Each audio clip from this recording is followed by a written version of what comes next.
সাকিব আল হাসানকে ফেরাতে আরও একবার চেষ্টা করতে চান বিসিবি সভাপতি। কথা বলবেন উচ্চ পর্যায়ে। যদি সবুজ সংকেত পান তাহলে থাকতে পারেন চ্যাম্পিয়ন্স ট্রফিতে।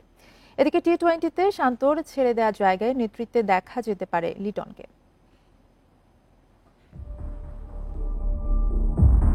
ওয়েস্ট ইন্ডিজ সিরিজ মিস করেছেন, খেলতে পারছেন না বিপিএলেও।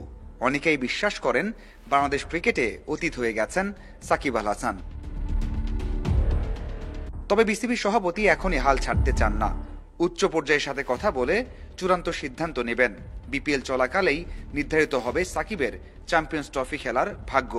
ওর যে ইস্যুগুলো আছে সে তো মাঝে মাঝে মন্ত্রণালয়ের সাথে কথা বলে কিভাবে ওইটা কি করা যায়। আমার হেল্প করার কোনো ব্যাপার নেই, এটা আমি আগেও বলেছি, এখনো বলছি। এটা শুধুমাত্র গভর্নমেন্ট লেভেল থেকে যদি কোনো ইনস্ট্রাকশন আসে, ওর যেই সমস্যাগুলো আছে ওগুলো যদি ঠিক করতে পারে, তাইলেই কিন্তু আমার মনে হয় যে এটা একটা ব্যাপার ডিসিশন নিতে পারে।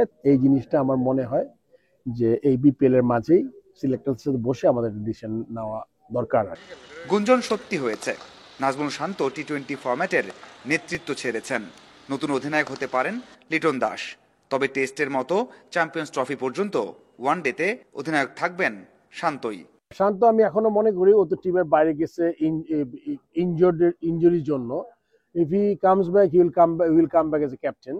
এন্ড আসলে ক্যাপ্টেন্সিটা ওর টেনিয়রটা কতদিন আপনারা বলেছেন যে এই ডিসেম্বর পর্যন্ত ছিল, 1 বছর। সো ওই ব্যাপারে আমরা আরেকজন ক্যাপ্টেন চিন্তা করছি যে ওই জায়গায়, যদিও টি-20 এখন বেশ দূরে আছে।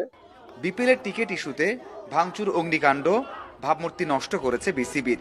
এর মাঝেও মাঠে দর্শকের উপস্থিতি ও বোর্ডের মধ্যে অব্যবস্থাপনা দূর করতে পারাকে সাফল্য হিসেবে দেখছেন ফারুক আহমেদ।